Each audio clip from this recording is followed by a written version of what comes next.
quick move over to our ANN7 reporter Tabisite Mandisa. Thank you so much for joining us. Give us a little bit of background of where you are at the moment and the significance of Youth Day today.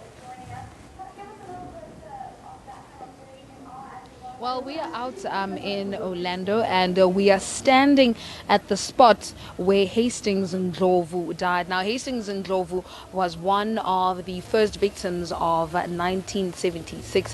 His family says they wanted to correct history, that he died along with Hector Peterson, but he was one of the very first fatalities of that fateful day in 1976. And earlier on in the day, the mayor of Johannesburg, Park Stau, together with the Premier David Makhura, renamed Thabethe Street to Hastings Ndlovu Street.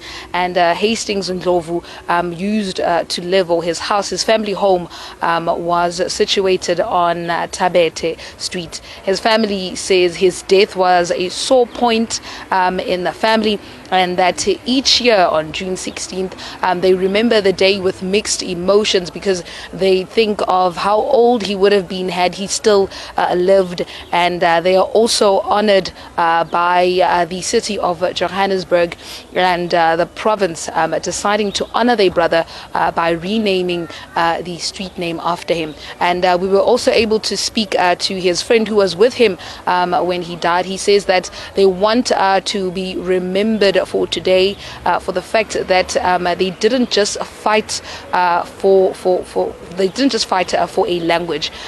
They were fighting to get good quality education, and that theirs was a peaceful protest. And they also urge the youth of today to stop burning schools and clinics when they protest, saying that they will need these facilities at a later stage.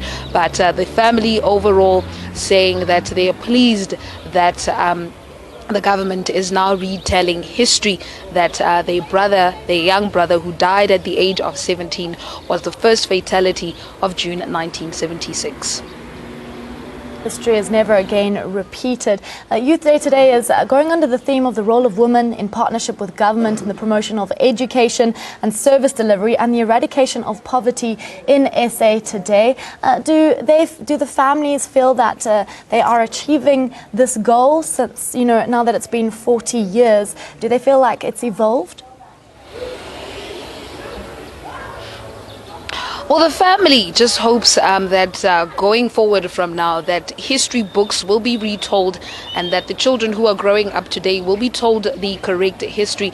And they hope that the provincial government will rewrite history and teach this history to the young people out there. And as I've mentioned earlier, they say that they remember this day with mixed emotions as they lost their young brother, and they hope that from now on people will know the real history. David Makhura saying that the names of Hector Peterson and Nelson Mandela are well known, but those who died along with Hector Peterson are not so well known, and they as government want to change that.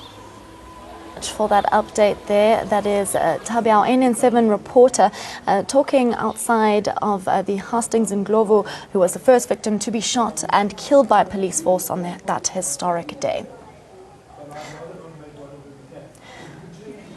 Today marks the 40th anniversary of the Soweto uprising, fondly known as Youth Day. The 16th of June 1976 changed many lives, rewrote history, and forever lives in many people's hearts. School-going pupils in Soweto decided to take a stand against Afrikaans as a medium of teaching and learning, as had been implemented by the apartheid government. Majority of high schools around Soweto had organized to march to Orlando Stadium that morning, and they started converging and moving along the township from as early as 7 a.m.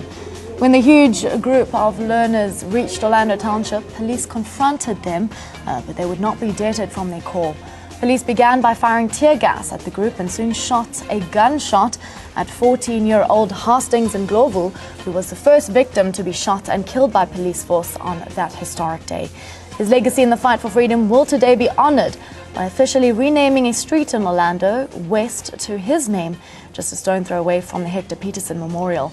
Later in the day, President Jacob Zuma will officiate the main commemoration event of June the 16th at the iconic Orlando Stadium, set to be packed with learners from across the country.